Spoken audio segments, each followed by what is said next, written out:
Hello students, this is the next question given on the screen. Question कह रहा है 3.42 gram of sucrose are dissolved in 18 gram of water in a beaker.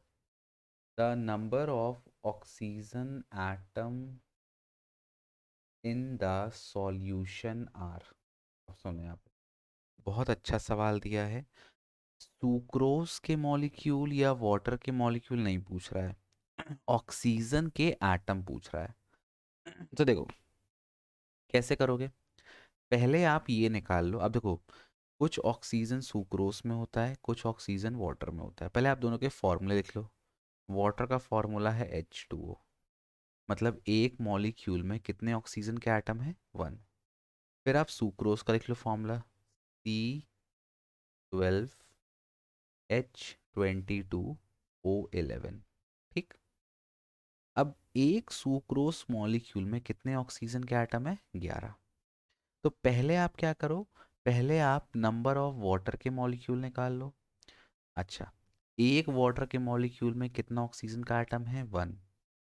तो मान लो just suppose number of water molecule 100 आ गए, तो 100 water molecule में कितने ऑक्सीजन एटम होंगे, 100। तो उसमें कुछ नहीं करना। लेकिन जैसे सपोज आपने सुक्रोज के मॉलिक्यूल निकाल लिए, ध्यान रखना मैं जिसका मोलर मास लूंगा उसी के नंबर ऑफ पार्टिकल आते हैं। तो जैसे जब मैं यहाँ पे मास गिवन किसका है, 3.42 ग्राम ऑफ सुक्रोज दिया है, तो क्योंकि मैंने सुक्रोज का मास गिवन दिया, तो जो मेरा नंबर ऑफ पार्टिकल आएगा वो सुक्रोज के आएंगे। Just suppose mass number of particle just suppose 100 आ गए, तो 100 आपके सुक्रोज के मॉलिक्यूल हो गए। और एक मॉलिक्यूल में कितने ऑक्सीजन आइटम है, 11। तो 100 मॉलिक्यूल में कितने आइटम हो जाएंगे, उसको आपको मल्टीप्लाई करना पड़ेगा 11 से। इस प्रकार से करना है, ठीक है। मैं इसका मास लिख देता हूँ। इसका होता है 18 ग्राम, इसका होता है 342 ग्राम। मेरे को याद है, आप मल्टीप्लाई करके निकाल लेना, ठीक। इसका 12 होता है, 12 12 144, 144 प्लस 22 और 16 इंटू 11 166। आपका 342 आंसर आ जाएगा। अब पहले आप वाटर में निकालो कि कितने आपके वाटर मॉलिक्यूल हैं। अब 18 ग्राम ऑफ वाटर दिया है, 18 ग्राम वाटर मतलब 1 मोल ऑफ H2O दिया है। और 1 मोल ऑफ सब्सटेंस में कितने पार्टिकल होते हैं, 6.0। इसने 2 3 लिया है, ठीक है, एनसीईआरटी ने, तो मैं 2 3 लेता हूँ, इंटू 10⁻23। ये आ गए मॉलिक्यूल ऑफ H2O। और अपने को निकालना क्या है, ऑक्सीजन एटम। एक H2O मॉलिक्यूल में कितने ऑक्सीजन के एटम है, एक। तो ऑक्सीजन एटम कितने हो जाएंगे वाटर में, ओ एटम इन H2O कितने हो जाएंगे बेटा, इतने ही हो जाएंगे, 6.023 इंटू 10⁻23। मान लो अगर हाइड्रोजन एटम पूछता तो फिर मैं इसको 2 से मल्टीप्लाई करता, क्योंकि एक वाटर के मॉलिक्यूल में 2 हाइड्रोजन के एटम प्रेजेंट हैं, ठीक है। Let me fold my legs, sorry. अब आगे बढ़ते हैं। अब कितना मास दिया है, 3.42 ग्राम ऑफ सुक्रोज। पहले देखो यहाँ पे मास गिवन कितना है सुक्रोज का, 3.42। मोलर मास कितना होता है सुक्रोज का, 342। अब आपको नंबर ऑफ पार्टिकल निकालने हैं। फिर से ध्यान रखना, जो नंबर ऑफ पार्टिकल आएंगे वो किसके आएंगे, वो सुक्रोज के आएंगे। क्या है formula, mass given upon molar mass multiplied by Avogadro number. Mass given कितना है, 3.42, molar mass 342 multiplied by Avogadro number कितना है, 6.023 इंटू 10⁻23। अभी 3.42 है, अगर मैं इस डेसिमल को हटा दूं तो यहाँ पे कितना आ जाएगा, अपॉन 100। ये और ये पूरा कैंसिल, ठीक है। अब ये 100 है, ये इसको कैंसिल करेगा, तो ये कितना आ जाएगा, ये आ जाएगा बेटा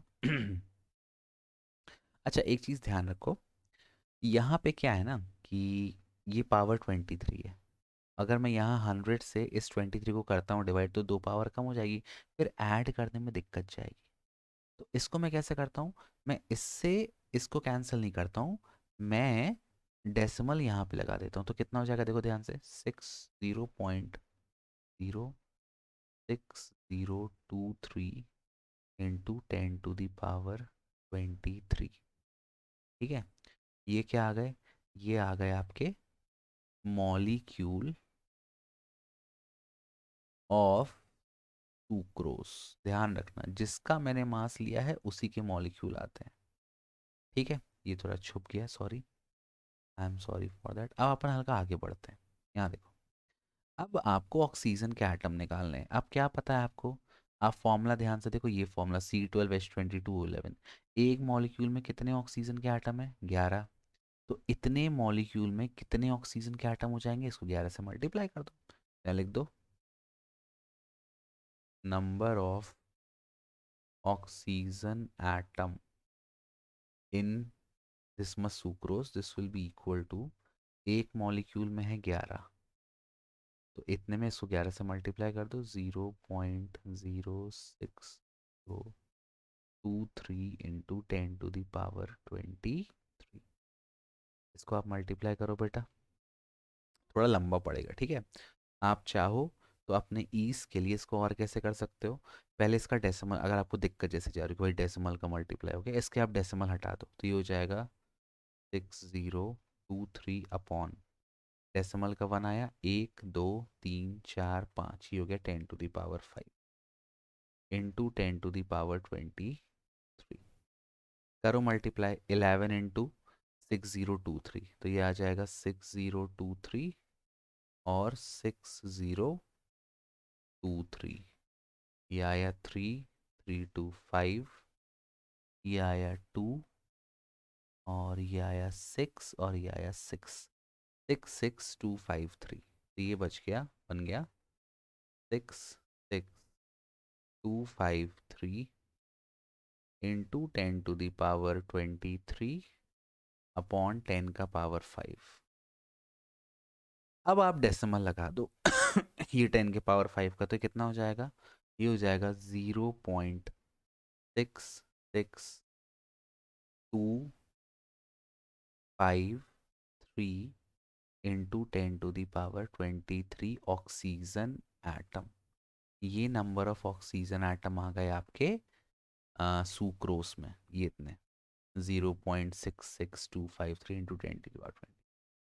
और वाटर में कितने हैं, वाटर में है आपके 6.023 इंटू 10⁻23, और ये है ज़ीरो। अच्छा, इसको मैं राउंड ऑफ कर देता हूँ, ठीक है। तो ये 3 हट जाएगा क्योंकि यहाँ पे 3 डेसिमल प्लेस है, इसको मैं 3 तक कर, 3 हट जाएगा क्योंकि 5 से छोटा है। अब 5 को हटा दो, अच्छा देखो, राउंडिंग ऑफ के कुछ रूल होते हैं, मैं 5 को हटा दूंगा फिर। अब जब मैं 5 को हटा रहा हूँ तो 1 ऐड होता है, जब नंबर 5 है 5 से बड़ा हो, लेकिन 1 पिछले नंबर में तभी ऐड होता है जब प्रीवियस नंबर या उसके बाद वाला नंबर जो ये यहाँ पर 2 है वो ऑड हो, तो 2 तो आपका इवन है। तो सिंपली ये वैल्यू कितनी हो जाएगी, 0.662 इंटू 10⁻23। इसको ऐड करो, 0.662 इंटू 10⁻23, अपने को ऐड करना है, टोटल एटम निकाल। तो ये हो गया 10⁻23 इंटू, ये क्या किया, 3 + 2 5, 6 + 2 8, 6 और 6, तो 6.685 इंटू 10⁻23। ये option A is the right answer, ठीक है। तो ध्यान रखना, आपको ऑक्सीजन एटम निकालने थे, कुछ वाटर में होंगे, कुछ सुक्रोज में होंगे। आप जिसका मास लेते हो पार्टिकल उसी के आते हैं, ठीक। फिर आपको क्या करना है, जितने भी मॉलिक्यूल हैं, एक मॉल मतलब जितने भी एटम हैं एक मॉलिक्यूल में, उसको नंबर से मल्टीप्लाई कर देना, आपका आंसर आ जाएगा। I hope this question is clear to you. Thank you for watching, bye bye, keep loving, keep supporting, good night.